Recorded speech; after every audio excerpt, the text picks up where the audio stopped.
maziga nabiwoobe wano ku kyalo Enamyoya nga kisangibwa mu district ey'Emukono mu ggombolola y'Eggoma ewali omukolo guno ogw'okuziika omwana ono eyakulukusiddwa n'amazzi. Enkuba eno ebadde etonnya empitirivu mu ggwanga.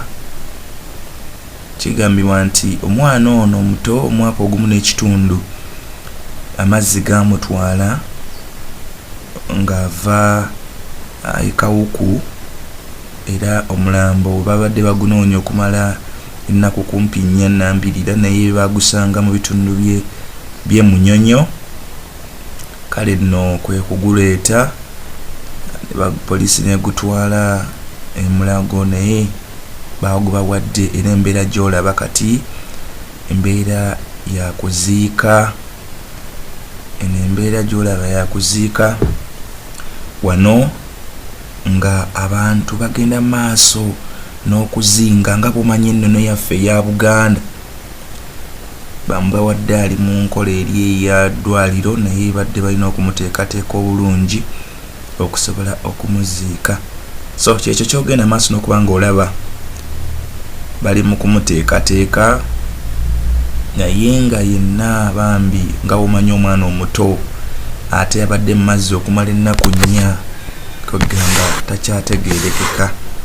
So bazadde be bambi bali wano nabo bayazirana ab'ekika n'ab'eŋŋandira abalala. maziga nabiwoobe wano ku kyalo Enamyoya nga kisangibwa mu district ey'Emukono mu ggombolola y'Eggoma ewali omukolo guno ogw'okuziika omwana ono eyakulukusiddwa n'amazzi. Enkuba eno ebadde etonnya empitirivu mu ggwanga.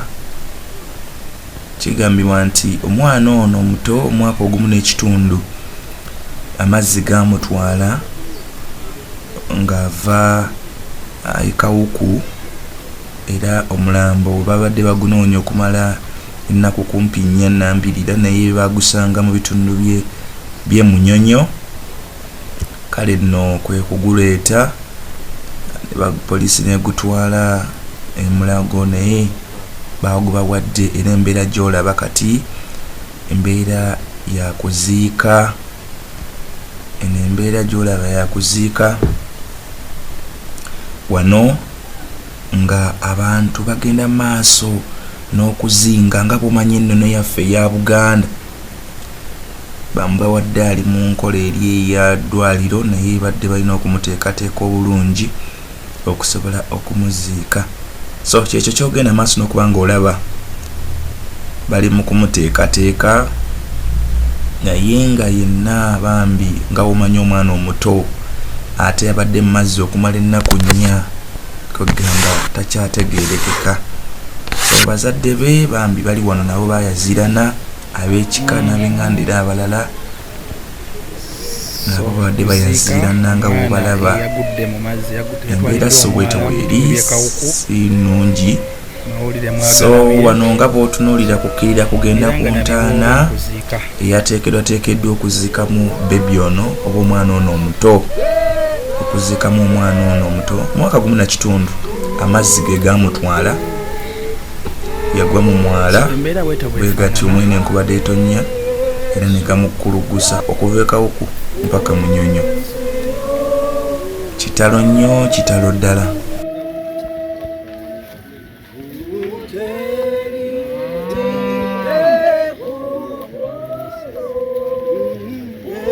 Tunagenderamu Zaburi 23 nga nti Mukama ye musumba wange seetaagenga.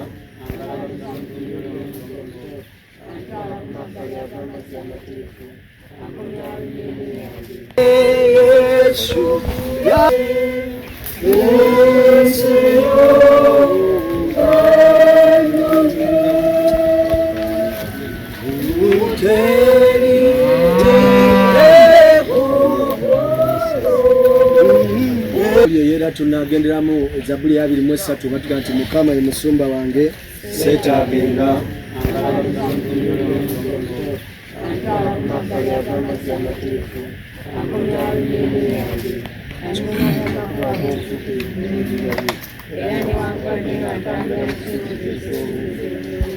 ziritakalikonda kubanga kulinange olugaalo namugogolerisa ateekera emmeeza mu maaso g'abalabe onsiiza amafuta ku mutwe ekikompe kyange kiriwa obulungi n'ekisa tebirimagagenda nange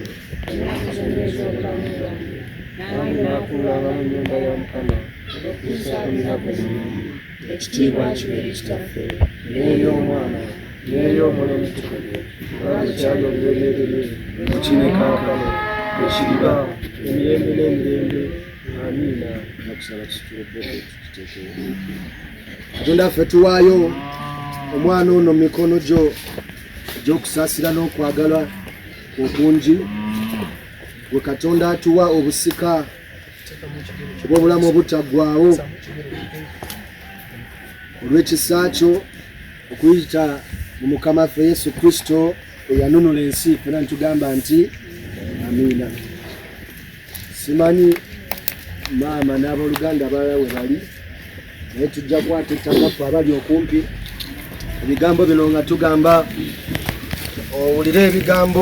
muwulire ebigambo by'omulokozi waffe Yesu Kristo eyagamba nti mulabe temunyoomanga omu ku bato abo abato temubanyoomanga kubanga mbagamba nti mu ggulu bamalayika baabwe batunula ennaku zonna era Katonda waffe alaba buli muntu yenna anyoomera atulugunya ku bato abo abali mu ffe oyo Katonda ali mu ggulu enyo ffenna nga tuteeka ettaka lyaffe erisembayo omwana. Ayi Mukama otusaasire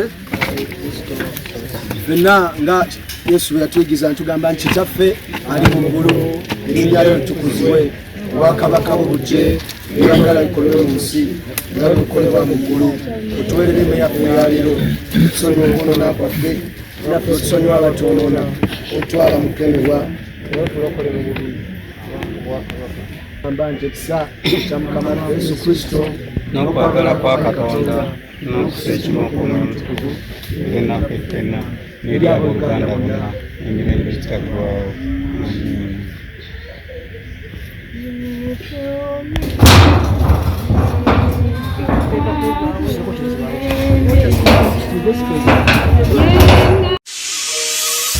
Kankwanjulire abagenda okunazaako ennaku y'ebyettaka. Dream Estate Developers abeesigika mu bikwatagana n'ensonga z'ebyettaka batunda n'okugula ettaka amayumba era n'obikulaakulanya. Balina eriri mu byapa naawe ayagala eriri mu poloti okuviira ddala ku kakadde kamu emitwalo 2 n'okweyongerayo mu bitundu bya Uganda eby'enjawulo. Ate gwayagala ery'ekyapa baviira ddala ku miliyoni 10. Ettaka lyonna libatunda w'osasulira ekyapa kyo w'okifunira si byakulinda. Bakafulu nnyo mu by'okusaveeyinga ettaka. Ensonga z'ekyapa ky'okuzigobako ozikaluubiriza ne documents zonna ezikwatagana n'ebyettaka. Jangu mu ba Dream Estate Developers balina ploti mu bifo eby'enjawulo nga Kibiribiri, Mayangayanga, Bukeerere, Kasaayi, Kabembe ne Nakifuma ate nga ziri kumpi n'ekkubo ate era nga ziriko n'amazzi amasannyalaze gatuuka mudda. Oli bweru ng'onoonya be weesigisa ssente okukolera ku by'ettaka eby'okuzimbira ennyumba oyagala kugula ploti beebano. Olina amayumba go ng'onoonya basobola okugakuddukanyiza mu ngeri y'okkuŋŋaanya ssente z'obupangisa. Bano beesigika ba Dream Estate Developers. Olina ettaka ly'oyagala okweruula ba Estate Developers zitulakita baziina. Mulina engeri gye mulemeddwa okukkanya mu nsonga z'ebyettaka basange Bukeerere Katale oba bakubiri ku ssimu 0755 128